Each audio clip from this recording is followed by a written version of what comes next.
Ramgarh police ने cyber fraud के खिलाफ बड़ी कार्रवाई करते हुए करोड़ों की ठगी करने वाले एक साइबर अपराधी को गोला से गिरफ्तार किया है।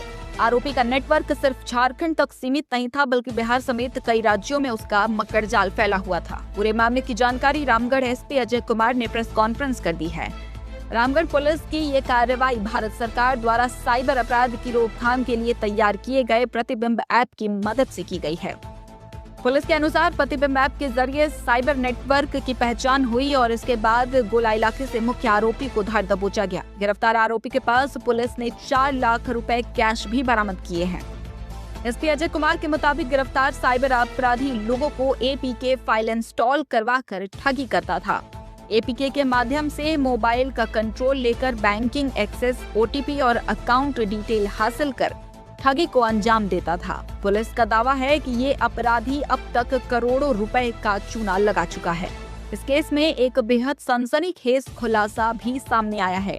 गिरफ्तार आरोपी ने पूछताछ में ये भी बताया कि गिरोह ने पुणे के रहने वाले लक्ष्मण साधु शिंदे को 11 अप्रैल 2025 को फर्जी कंपनी मीटिंग के बहाने पटना बुलाया, फिर पटना एयरपोर्ट से अपहरण कर हिलसा में बंधक बना लिया। परिवार से 12 लाख रुपए मंगाए गए और एटीएम पिन गलत बताने पर उसके साथ मारपीट हुई, जिससे उसकी मौत हो गई। इसके बाद शव को ठिकाने लगाने के लिए जहानाबाद क्षेत्र में सड़क किनारे फेंक कर फरार हो गए।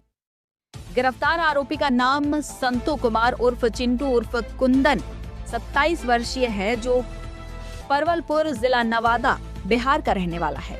पुलिस के मुताबिक वो फिलहाल रामगढ़ जिले के गोला क्षेत्र में रहकर लगातार साइबर अपराध को अंजाम दे रहा था। अब आरोपी ने अपने कई सहयोगियों के नाम और नेटवर्क की जानकारी भी पुलिस को दी है, जिसके आधार पर आगे और गिरफ्तारियां संभव है। गोला थाना, रामगढ़ जिले के गोला थाना क्षेत्र से कुंदन उर्फ संटू कुमार को गिरफ्तार किया गया है। यह व्यक्ति बहुत बड़ा साइबर फ्रॉड है, जो लोगों को धोखे में रख के और उनके पैसे से, उनके खाते से पैसे की निकासी करता है।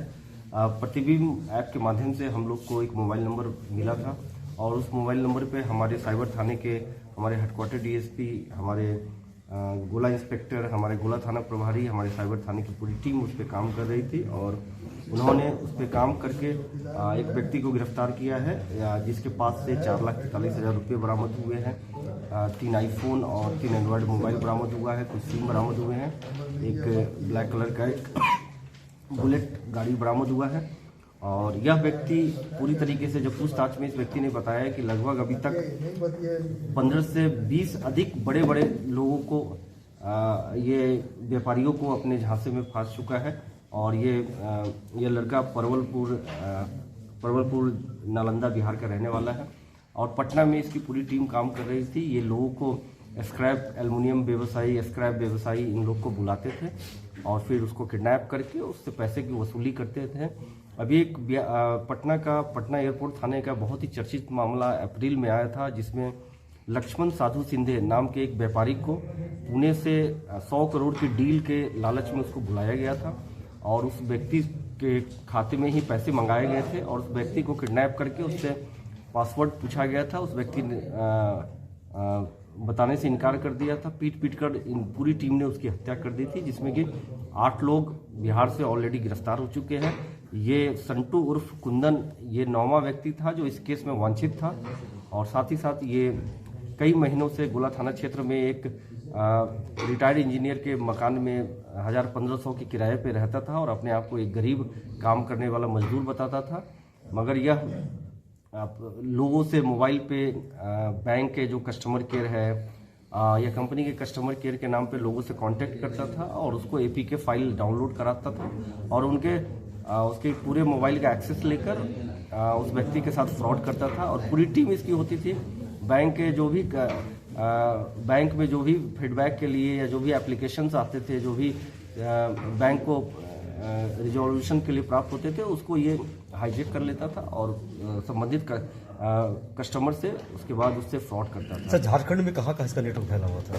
ये देवघर थाने से भी ये पहले जेल जा चुका है और पटना थाना में भी, एयरपोर्ट थाने में भी इसके विरुद्ध केस है और ये लगभग इसके अपने अकॉर्डिंग इसने जो कन्फेस किया है उसमें लगभग 1 करोड़ 60 लाख का इसने 12 व्यापारियों के बारे में बताया है, किसी से 7 लाख रुपए, किसी से 30 लाख रुपए, किसी से 15 लाख रुपए, ऐसे करके लगभग 1 करोड़ 60 लाख का इसको जो जितना याद था उसने कन्फेस किया है। लेकिन मुझे लगता है कि इससे कहीं ज़्यादा और करोड़ों में इसने कन्फेस किया है। और इसके पास से जो 4,43,000 रुपये जो बरामद किए गए थे, ये साइबर फ्रॉड के ही माध्यम से जो पैसे कमाए गए थे वही ये पैसा है। और लोगों के लिए भी एक ऐसा सबक है, लोगों को भी के लिए भी मैसेज है कि लोग कोई भी लालच में, प्रलोभन में, जब आप बैंक के कस्टमर या किसी कंपनी के कस्टमर केयर से आप बात करते हैं तो पहले ये समझ लें कि सही में वो व्यक्ति सामने वाला वही ऑथेंटिक व्यक्ति है कि नहीं, और उसको उतना ही इन्फॉर्मेशन दे जितनी आवश्यकता हो। अगर वो आपसे कोई भी फाइल डाउनलोड कराने की कोशिश करता है तो उसको अवॉइड करें। आप संबंधित डेस्क पे जाए, आप बैंक में जाके अपना काम कराएं, संबंधित शाखा में जाके काम कराएं। और इस तरीके से लोग थोड़ी सी सुविधा के लिए मोबाइल पे चाहते हैं कि काम हो जाए, और इसकी वजह से लोग बड़ी परेशानियों में पड़ते हैं। रामगढ़ को अगर देखा जाए साइबर को लेकर यह बड़ी घटना माना जा रहा है, जिसको उपलब्धि मानी जाती है। सचमुच हम लोग की टीम के द्वारा ये बहुत बड़ा काम किया गया है। एक ऐसा साइबर क्रिमिनल जो कि ऑलरेडी कई महीनों से पटना पुलिस, बिहार पुलिस के ये वांछित अपराधी रहा है, और बहुत हाई प्रोफाइल किडनैपिंग और मर्डर में इसका नाम रहा है। और उसके अलावा ये वहाँ से छुपकर 500 किलोमीटर दूर बैठकर ये रामगढ़ जैसे क्षेत्र में छोटे जगह पे किराए पे रह के ये अपने आप को एक लेबर क्लास का आदमी बताकर और लोगों के साथ में अभी भी साइबर फ्रॉड करता है। तो ये पूरी टीम के लिए और हमारे आम जनता के लिए भी बहुत राहत की बात है। रामगढ़ पुलिस की ये कार्रवाई साइबर अपराधियों के लिए बड़ा संदेश है कि अब डिजिटल नेटवर्क भी पुलिस की पकड़ से बाहर नहीं है। फिलहाल आरोपी से पूछताछ जारी है और पुलिस अन्य राज्यों में फैले नेटवर्क को तोड़ने के लिए लगातार छापेमारी कर रही है। रामगढ़ से मुकेश सिंह की रिपोर्ट।